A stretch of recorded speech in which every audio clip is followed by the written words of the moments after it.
नमस्कार स्वामी भक्तांनो, स्वामी महाराजांच्या आजच्या या दिव्य कथेमध्ये सर्व स्वामी भक्तांचं स्वागत आहे। स्वामी भक्तांनो, आजची ही कथा तुमच्या जीवनामध्ये नक्कीच तुम्हाला स्वामी समर्थ महाराजांचं महत्त्व पटवून देईल।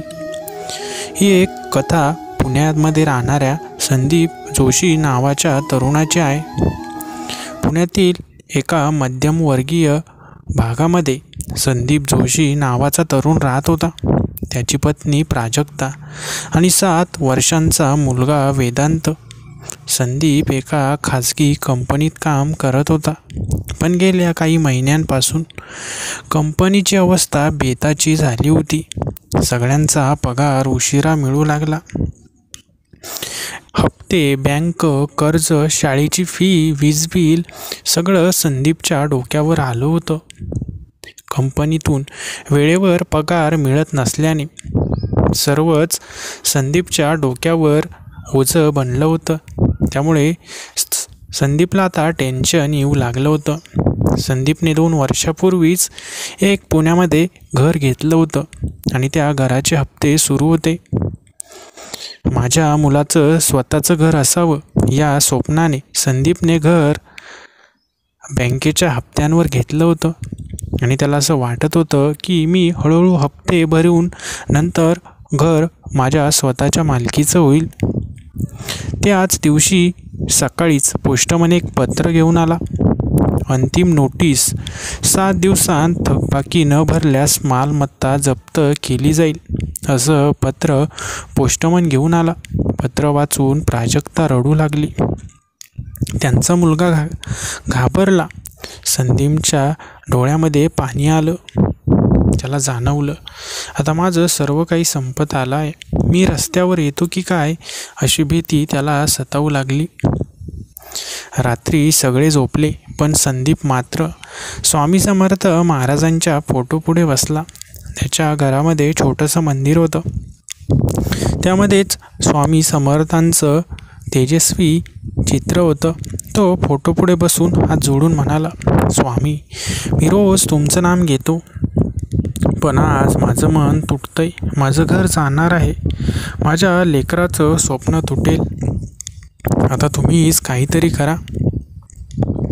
तो रडत रडत म्हणू लागला, श्री स्वामी समर्थ, जय जय स्वामी समर्थ, असं तो म्हणत होता।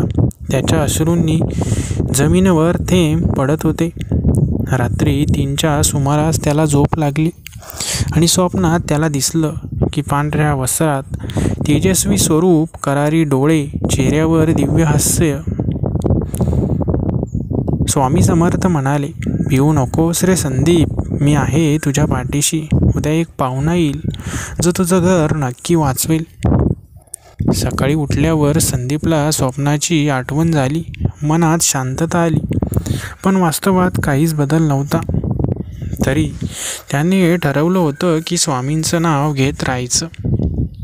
दाराची बेल वाजली। समोरून संदीपचा जुना मित्र आदित्य कुलकर्णी उभा होता, जो काही वर्षांपूर्वी परदेशात नोकरीसाठी गेला होता। अरे संदीप, मी आलोय, संदीपने विचारले। अरे अचानक कसा? आदित्य हसून म्हणाला, मी भारतात 2 दिवसांसाठी आलोय। फेसबुकवर तुझी उदास पोस्ट पाहिली आणि वाटलं की तुला भेटावं। संदीपने सगळं सांगितलं, कर्ज, बँकेची नोटीस, घर जप्त होण्याची भीती। आदित्य थोडा वेळ शांत राहिला आणि मग म्हणाला, तू माझा खूप खास आणि जुना मित्र आहेस। तुझं घर मी जाऊ देणार नाही। मी तुला काही पैसे देतो, तू बँकेत भर, हवं असल्यास परत नंतर हळूहळू मला दे। संदीप हादरला, अरे मी एवढे पैसे तुझ्याकडून कसे घेऊ? आदित्य म्हणाला, माझ्या मनात कालपासून आवाज येत होता, एका मित्राला मदत मला करायची आहे। कदाचित हा स्वामींचा संकेत असावा। संदीपच्या अंगावर रोमांच उभं राहिला। डोळ्यात पाणी आलं आणि तो धावत आपल्या देवघराकडे गेला आणि म्हणाला, स्वामी समर्थ महाराज, तुम्हीच आदित्यच्या रूपाने मला मदत पाठवली आहे। तुमचा चमत्कार मला समजला आहे। स्वामी, तुमच्या या मदतीबद्दल मी तुमचा कायमचा ऋणी राहील। घर वाचलं. त्या दिवशी संदीपने बँकेची थकबाकी भरली. काल नोटीस गेली होती आणि एवढ्या लवकर पैसे आले सुद्धा, त्यामुळे अधिकारीही खुश झाले. संदीप फक्त हसला आणि म्हणाला, साहेब, स्वामी समर्थांची कृपा झाली. घरी आल्यावर त्याने स्वामींच्या फोटोपुढे दिवा लावला आणि म्हणाला, स्वामी, माझं घर तुम्हीच वाचवलं. डोळ्यात अश्रू ओघळले. संदीप आपल्या मुलाला म्हणाला, बाळा, आपल्या स्वामींमुळेच आपलं घर वाचलं आहे. स्वामी समर्थ महाराज नेहमी आपल्या पाठीशी उभे आहेत.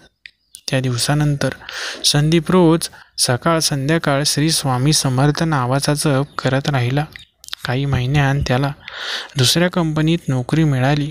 कर्ज फिटलं आणि आता सर्व हप्ते भरल्यानंतर संपूर्ण घर त्याचं झालं.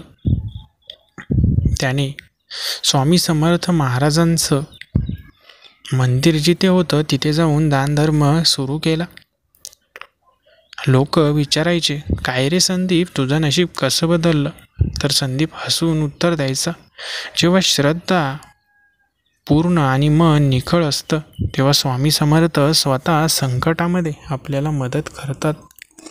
स्वामी भक्तांनो, म्हणून लक्षात ठेवा, ही घटना आजच्या काळातल्या प्रत्येक भक्तासाठी एक संदेश आहे. संकट कितीही मोठं असो, जर श्रद्धा न डळमळता ठेवली तर स्वामी समर्थ अदृश्य स्वरूपात मदत करतात.